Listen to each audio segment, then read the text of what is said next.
Jalo. He's not being very cooperative. Sit. Sit. Georgia, Georgia, the whole day. Jalo. There. Oh. Just an Okay. old sweet song Jalo's not going to be very cooperative. keeps Georgia Oh. on my mind. Jalo. Yeah. That's probably how my students feel right now, I said, Jalo. Georgia, Okay, hi you guys. We are spinning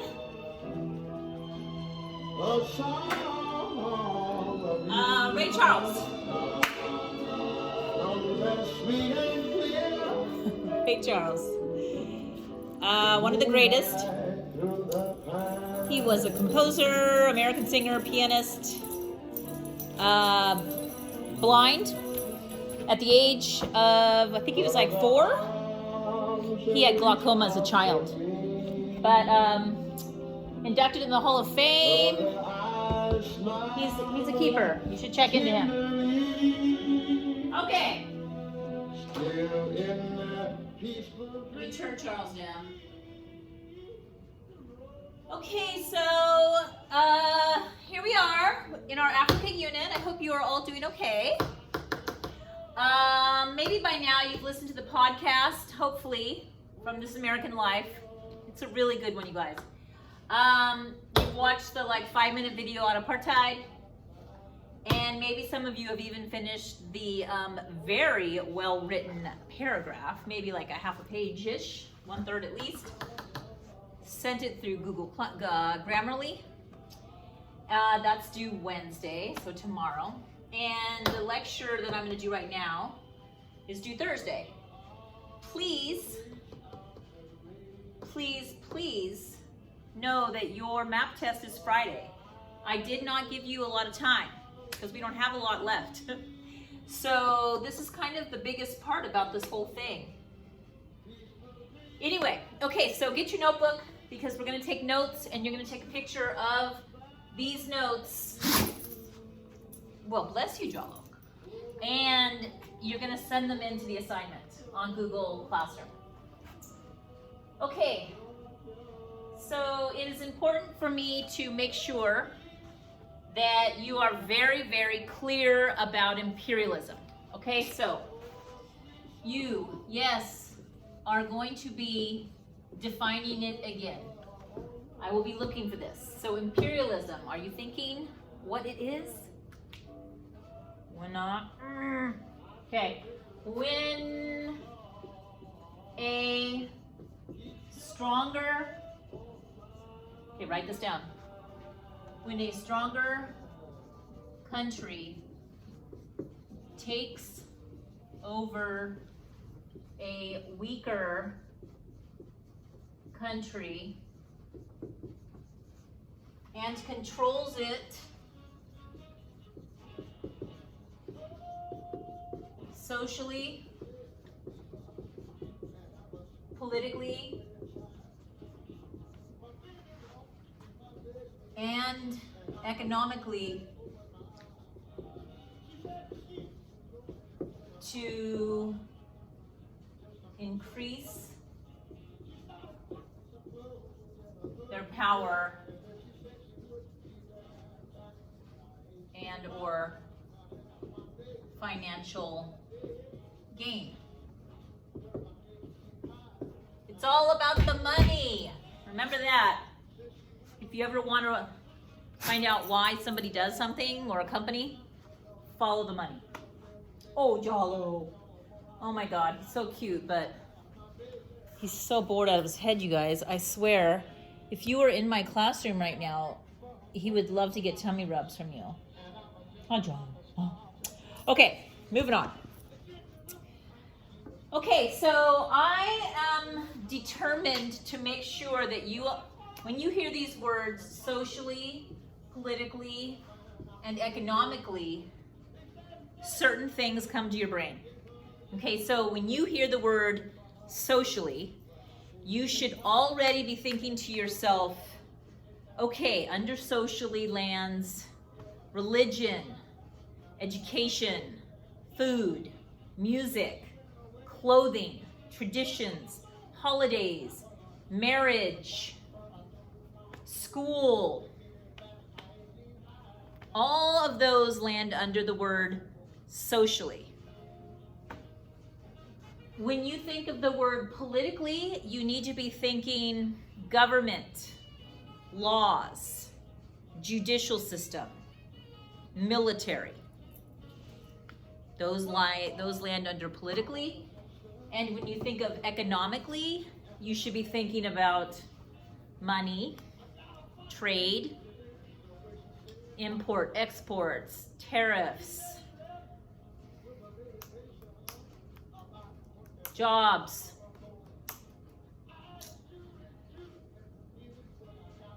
I'm sure there's more, but that's enough. Okay, so right now with your notes, like we did for our China unit, we are now going to specifically come up with details that have to do with Africa, specifically South Africa, and how they were being controlled politically, socially, and economically. Okay, so in your notes, it is your task to write down what we talk about. What we talk about, that's a good one. What I talk about with Jalo, because I don't have you. Okay, so the first one I would actually like to talk about is going to be politically, because politically is the one academic term that affects socially and economically, because under politically are government and laws and military and justice system. Okay, so let's talk about how they were controlled politically. Okay, so first of all, under politically,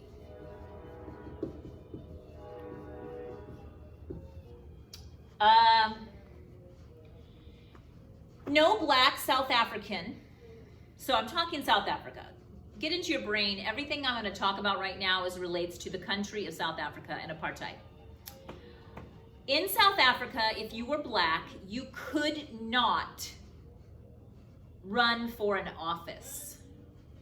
You could vote, finally, and then they took that away too, but you could not run for office. Okay, so no black South African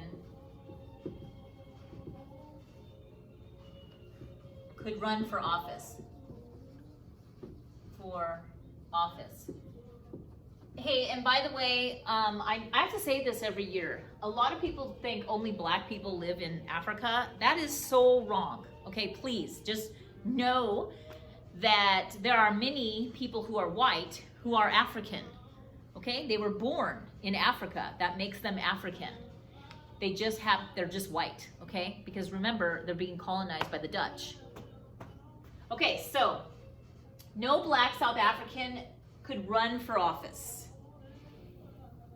This is really, really important because you have to understand that laws are made in the political forum. Okay, so laws were biased. Okay? The laws that were created in the South African government, they were biased. And they were created to keep black South Africans down. Okay? Okay, so basically this massive majority of black South Africans don't have anybody in office that could represent their needs. And please keep in the back of your mind that the military is going to declare martial law a few times on South Africans, black South Africans, and they're going to shoot them up when they try to make change. Okay, so martial law will be declared to suppress the people in South Africa. Okay, Let's move on to, let's see. Let's move on to economically. Okay.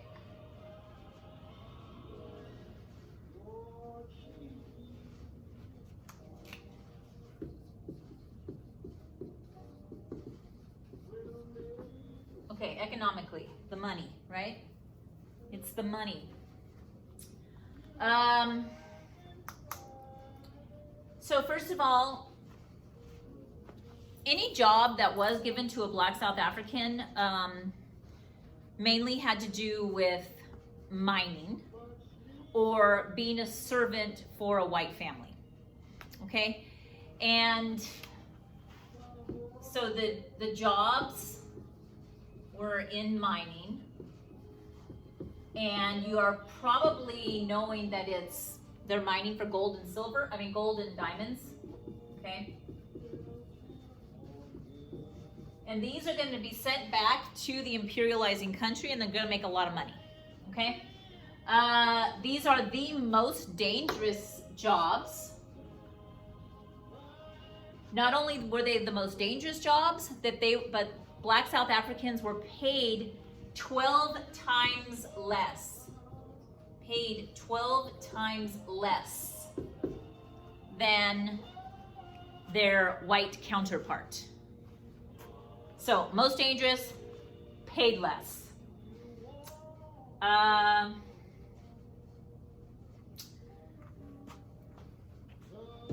South Africans were also given the worst land to live. And even though the population of blacks to whites, it was completely skewed. What are the numbers? I think there's 19 million. Yeah, there's 19 million black South Africans to 4.3 million white South Africans. Yet, the white South Africans get 87% of the land, and they take the best land. Okay, that does not give a lot of land left for 19 million Black South Africans. And if you are aware, maybe not, but South Africa has some of the most beautiful beaches in the world and some of the best surf. And you can bet that that property was never even accessible to Black South Africans. So people who literally were born there could not even go to their coastline and enjoy the beauty. In fact, they were segregated onto what are called townships. And townships where they split up Black South Africans and they made them live on very specific places in South Africa, and they crammed them into just a small part of the land. And in these townships, you couldn't just go from one township to the other township. You had to have a special pass, and you actually had an identification on you at all times. It was called an identification law. It's called pass law. And if you were caught without your ID on you, then you had to pay a fine, you were taken to prison, you were beat up. And they would also split families up. Many times on the townships, the men had to live in a township closer to a mine, and the women and his children were not allowed to be in the same township. Sometimes married couples would only see each other 1 or 2 times a year, okay? So they weakened the fabric of a family by separating them. Okay, so their worst land, these are called townships, okay? And that's where they had to live. Okay, all right, let's move on to socially. I've kept socially last because it has the most examples of how the Black South Africans were controlled.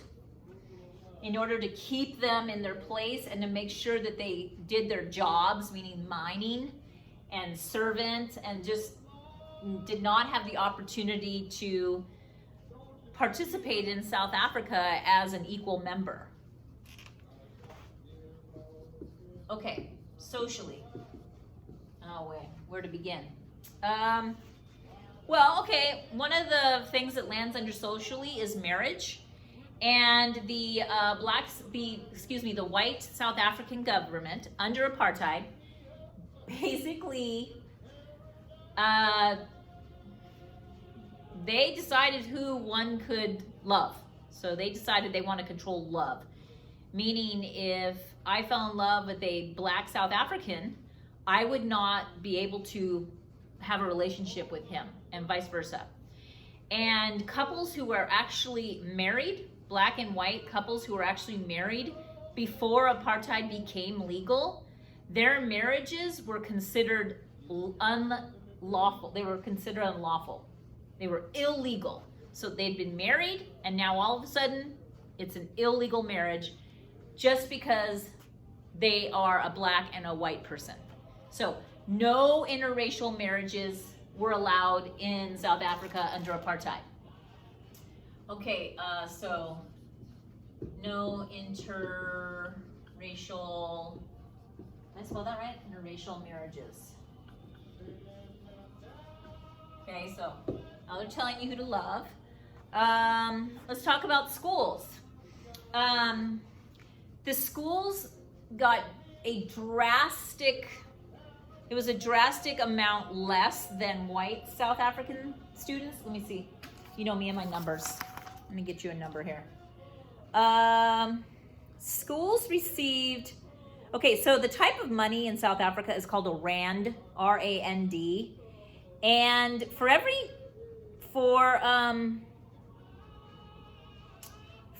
white student per year, 696 rand were spent on a student versus 45 rand on a black South African student. And the classroom sizes themselves, they, under apartheid, there was one teacher for every 22 white students and one teacher for every 60 black students. So you guys already know that class sizes make a difference, and if we don't have really, really big class sizes, then we're just better teachers because we get to know you better, we know what your needs are, we can tailor it to you.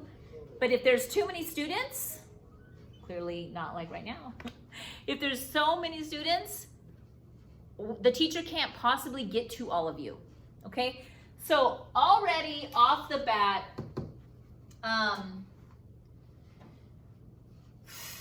larger classes for black South Africans. Okay. In these classes is taught Afrikaans.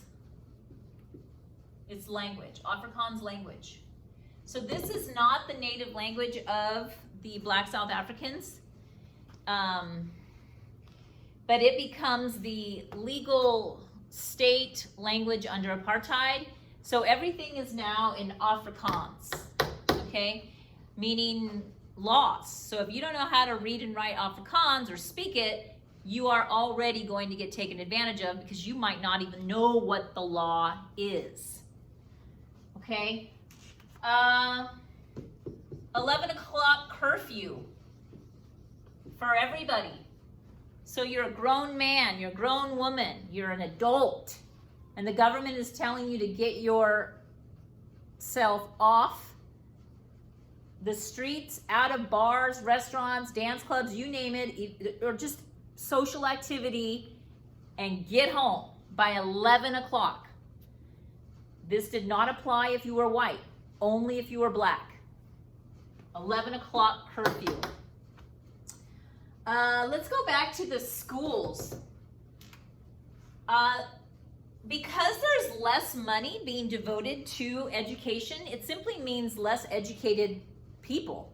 So now there's less educated Black South Africans, and that correlation, there's a correlation between that and doctors. So in South Africa, there was one doctor for every 45,000 Black South Africans. And to put that into perspective, San Luis Obispo, our population is around 45,000. Okay? So imagine we have one doctor for all of us to share. One. Versus white South Africa, one doctor for every 400 people. Okay? Less doctors equated higher infant mortality. Okay, meaning Black South African babies, they weren't making it, you guys. If you were a Black South African living in an urban area, there was a 20% chance that your baby would not make it. And a lot of times the mom wouldn't make it either. But if you were a white South African, the infant mortality rate was only 2% versus 20% if you're Black. And it gets worse if you lived in the countryside, rural. Okay, urban is city, 20%. If you get into the countryside, it became 40% infant mortality rate. Okay, that is very high. Okay. Let's see, what else under socially? Let's see. Oh, well, religion, we know that. So Christianity is enforced. Not enforced is not the right word. Is encouraged. Okay.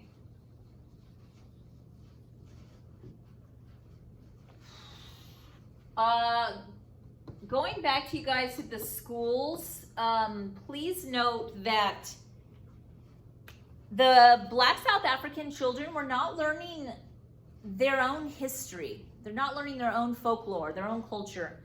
They are learning the history of the people who wrote the history books, right? And those are going to be the white South Africans, okay? They want them to learn history through their eyes, not through a Black South African. Let's see. I do need you to know that not all white South Africans were bad people. And a lot of people saw the injustice under apartheid and they wanted to help. But they made a law that said you cannot help. If any white South African was caught defending or trying to help a Black South African, then they were fined, or they were banned, or they were not allowed to be around any Black South African. And if they were caught, then they were in real big trouble. So they really tried to intimidate the white South African population who might have seen apartheid as awful. Okay, all of these are possible. All of these are possible because of the political imperialism, right? So socially, being imperialized socially is allowed because a law was made under politically, and then the laws are enforced that affect the people socially. So all of this are examples of how people were imperialized socially in South Africa. Let's see, I think that's about it. Just kind of gives you just a little rough draft. What I can do is also these, I have two charts. Or you know what, I'm gonna post it anyway. I'm just gonna put it on the stream, not as an assignment. But I used to have my students mark up all of these document-based These are primary sources.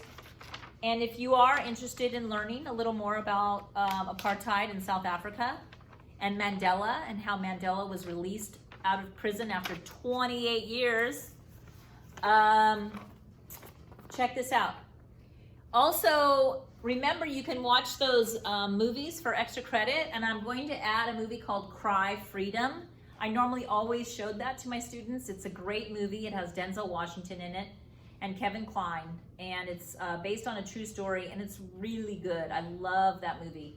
And it's about a man by the name of Steve Biko, who was an activist in South Africa, and he unfortunately is beaten to death while in custody. And his death is actually what finally sparks the world to take an interest in ending apartheid. And if you are familiar with the band called Genesis, Peter Gabriel was one of the artists, and he wrote a song called Biko. And I can also put that on my stream if you guys want to view the song. It's all about Steve Biko. It's really good. Okay. All right. There you go. That's my lecture on imperialism in South Africa and how they controlled them socially, politically, and economically. And I have absolutely bored to death my lovely pooch again. Jala, do you want to say bye? You want to say bye, Jala? Do you want to say bye? Want to say bye? Oh. Okay, too close.